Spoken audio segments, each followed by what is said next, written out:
السلام علیکم ورحمۃ اللہ وبرکاتہ۔ آج انشاءاللہ تعالی ہم لوگ 5ویں پارے کی ابتدا کریں گے۔ کریم رب سے دعا ہے مولا کریمہ ہمیں قرآن کریم کو بار بار پڑھنے، سمجھنے اور اس پر عمل کرنے کی توفیق عطا فرما۔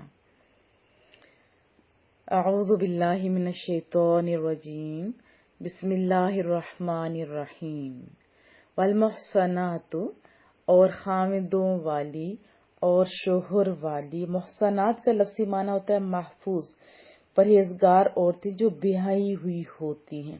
احسان مصدر ہے نا۔ من النساء، عورتوں میں سے۔ والمحصنات من النساء، اور حرام ہے خامدوں والی، الا مگر ما جو ملکت ملک میں آ جائیں، جو تمہاری ملکیت میں آ جائیں یا مالک ہو جائیں، ایمانکم دائیں ہاتھ تمہارے، یعنی تمہارے دائیں ہاتھ کی ملک میں آ جائیں۔ تو فرمایا کہ مگر کافروں کی وہ عورتیں جو تمہاری ملک میں آ جائیں۔ کتاب اللہ، لکھا ہوا حکم ہے اللہ کا۔ کتاب آپ کو پتہ ہے کہ ورڈز، پھر لائنز، پھر پیراگراف، پھر وہ ایک ترتیب کے ساتھ جو ٹاپک وائز لکھی ہوئی چیز ہوتی ہے اس کو کتاب کہتے ہیں نا۔ تو کیا معنی ہوا؟ لکھا ہوا، یعنی حکم ہے کس کا؟ اللہ کا، علیکم تم پر۔ کتاب اللہ علیکم، فرض کیا ہے اللہ تعالیٰ نے ان احکام کو تم پر، وَأُحِلَّ، اور حلال کر دی گئی ہیں، اور حلال ہیں، لکم تمہارے لیے، ما وراء، ما سوا، یعنی ذالکم ان کے،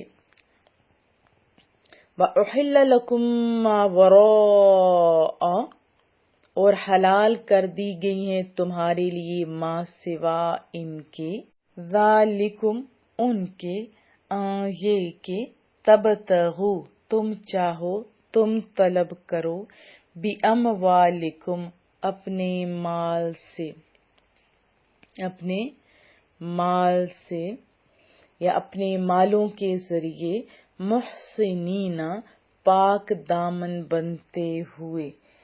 اوپر پڑا تھا محسنات، یہ ہے محسنین، پرہیزگار مرد، یعنی بیویوں والے، نکاح والے، اس میں فاعل ہے نا یہ۔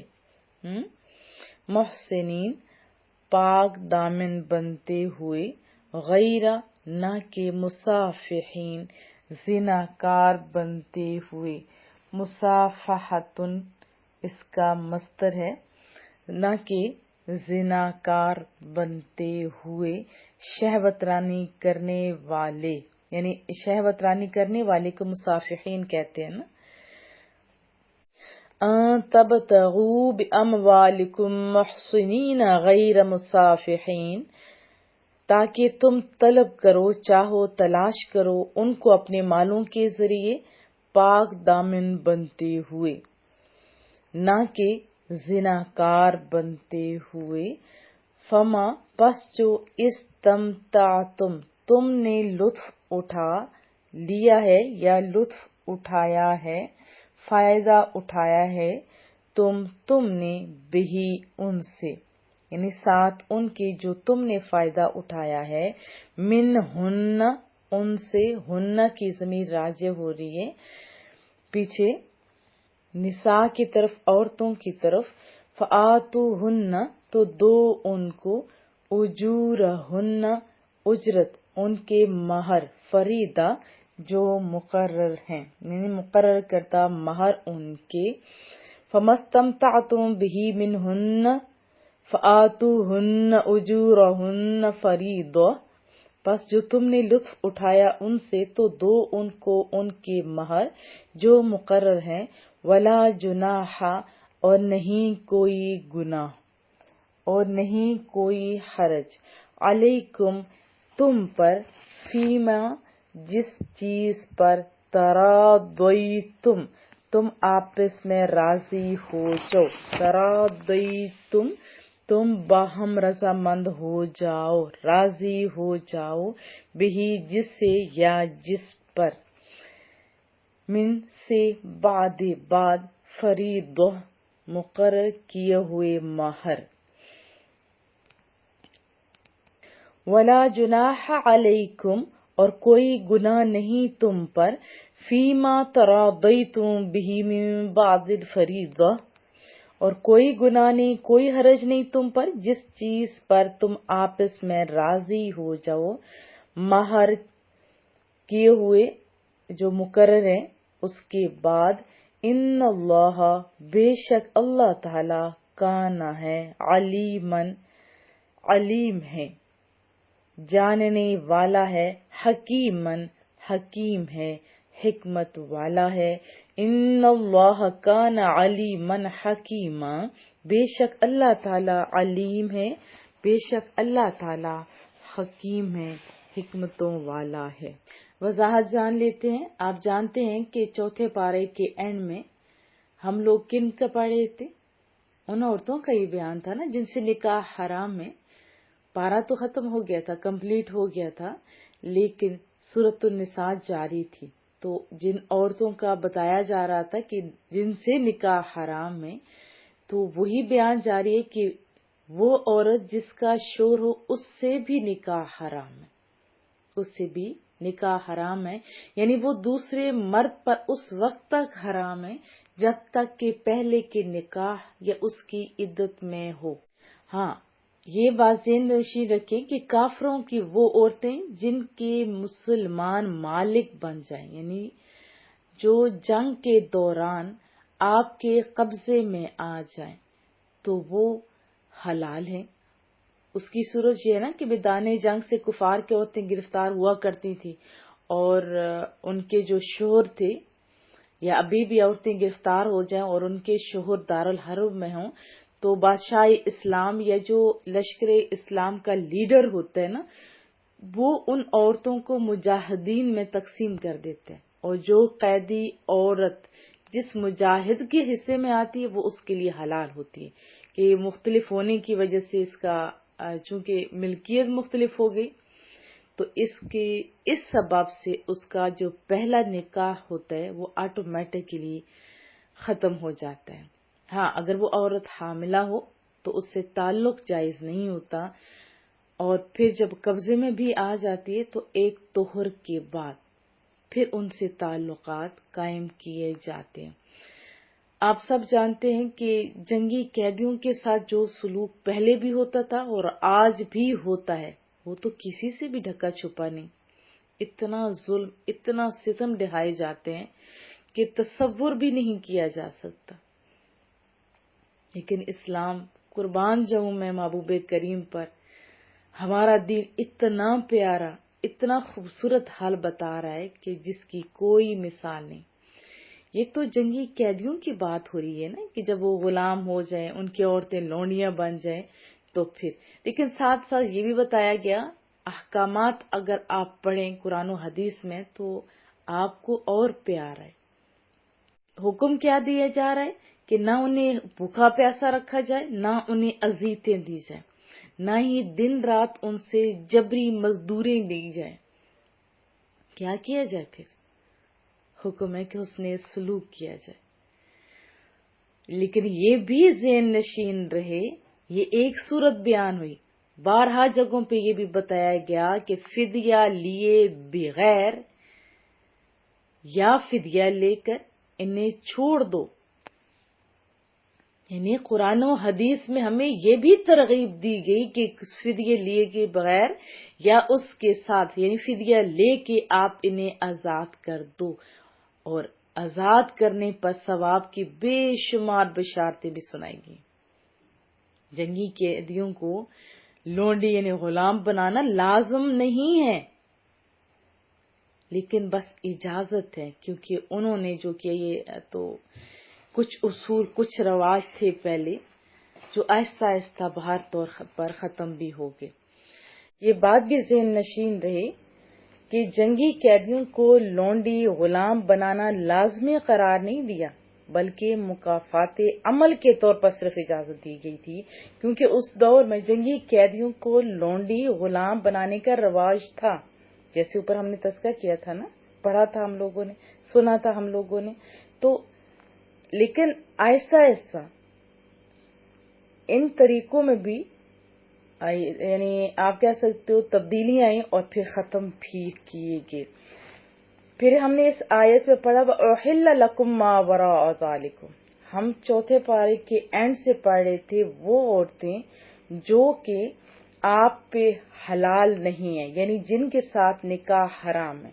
تو جب یہ قاعدہ یہی ہوتا ہے نا کہ جب یہ نہیں تو اس کے اپوزٹ کیا ہوتا ہے پھر، یعنی یہ سمجھایا جا رہا ہے کہ یہ عورتیں حرام ہیں، ہاں اس کے علاوہ تمام عورتیں ان کے ساتھ نکاح حلال ہے. لیکن یہ بھی یہ ذہن نشین رہے کہ کچھ عورتوں کا تذکرہ جیسے ان آیات میں نہیں آیا، تھوڑا وہ بھی بتا دیتی ہوں. جیسے ایک مرد کی ہاں 4 عورتیں ہیں جن سے اس نے نکاح کیا ہوا ہے، تو علماء کرام نے 5ویں عورت کو اس پہ حلال قرار نہیں دیا.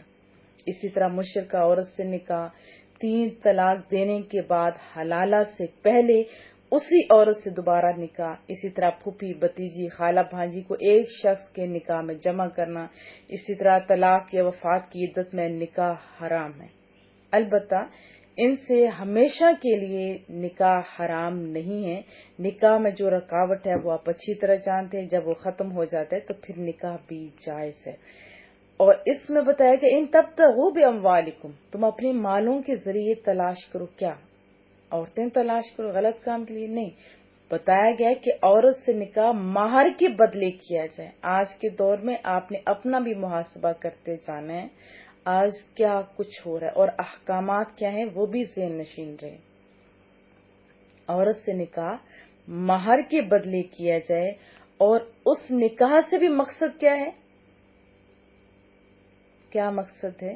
نسلوں کو بڑھانا، نسل کی بقا، اولاد کا حصول، نہ کہ محض لذت نفس کے لیے، محض غلط کاموں کے لیے نہیں، نسل کی بقا کے لیے اور اپنے نفس کو حرام سے بچانا مقصود ہے.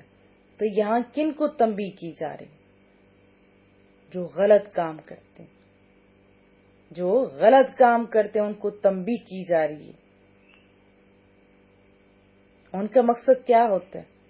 نفسانی خواہش کی تکمیل، جو غلط کام کرتے ہیں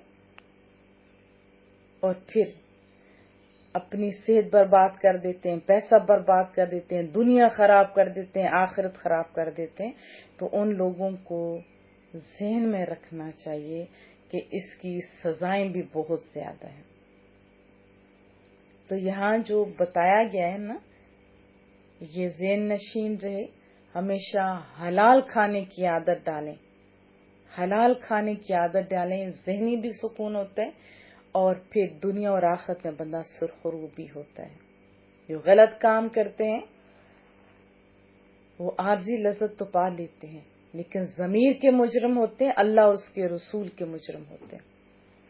چند باتیں میں ضمناً عرض کر دوں. جو شادی شدہ عورتیں ہوتی ہیں وہ اگر ناجائز کام کرتی ہیں تو ان کو بھی ذہن میں رکھنا چاہیے کہ ہم کس کی ناراضگی مول رہے ہیں. اسی طرح جو مرد ہیں ان کو بھی ہوش کے ناخن لینے چاہیے. عارضی لذتوں کے پیچھے اپنے گھروں کو تباہ مت کیجیے. بہت سارے میسیجز آتے ہیں، عورتیں بیچاری چیخ رہی ہیں آج کے ٹائم میں، ان کے شوہر موبائل کے اندر ہے اور موبائل کے اندر جیسے جیسے عورتیں آتی ہیں تعلقات بڑھتے جاتے ہیں اور کہاں کہاں خرابیاں ہو رہی ہیں. اگر آپ کو کوئی روک نہیں سکتا نا دنیا کا بظاہر کوئی بندہ، تو مالک بڑی طاقتوں والا ہے، مالک بڑی طاقتوں والا ہے. اللہ نے اگر آپ کو صحت دی ہے، زندگی دی ہے، مال دی ہے تو حلال طریقے سے اس کو استعمال بھی کریں. قیامت والے دن پوچھا جائے گا اور اللہ ہر جگہ دیکھ رہا ہے. مسلمانوں کا عقیدہ تصور بہت پیارا ہے. جرم کے لیے تو جگہ ہی ایسی چاہیے جہاں خدا نہیں. بتائیں وہ کہاں نہیں ہے اللہ؟ اللہ تو ہر جگہ موجود ہے. اور ایک غیر مسلم نے کہا تھا مسلمان ایسے ہی قانون بنائے پھرتا ہے، یعنی اپنے ملک کو چلانے کے لیے ایسے ہی قوانین بنائے پھرتا ہے. وہ اگر تصور خدا پختہ کر دے تو نہ بچہ، نہ جوان، نہ بوڑھا کوئی بھی جرم نہیں کر سکتا. تو میں عورتوں کو بھی کہوں گی کہ حیا کا دامن ضرور پکڑے رکھیے. جو احکامات اللہ اور اس کے رسول نے بتائے ہیں اسی کے مطابق چلیے. حیا والی عورتیں خوش نصیب عورتیں، محفوظ عورتیں ہوتی ہیں. اللہ ہمیں سمجھنے کی توفیق بھی عطا فرمائے. بہرحال چند باتیں مہر کے حوالے سے بھی بتا دوں کہ مہر کی کم از کم مقدار 10 درہم ہے، یعنی 10 درہم مقدار ہے، اور چاندی میں اس کا وزن 2 تولے 7.5 ماشے. کتنا؟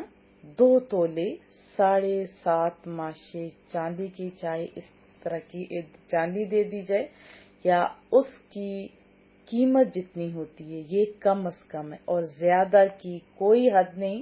جتنا مرضی آپ لکھوا سکتے ہو، لیکن میں ضمناً عرض کروں گی کہ دونوں کی رضامندی بہت ضروری ہے. لکھوا دیا جاتا ہے لیکن اس کے نقصانات بھی بڑے زیادہ ہوتے ہیں. کچھ لوگ تو سمجھتے ہیں، کچھ نہیں سمجھتے. پیسہ بچانے کے لیے پھر رسوائیاں بھی ہوتی ہیں.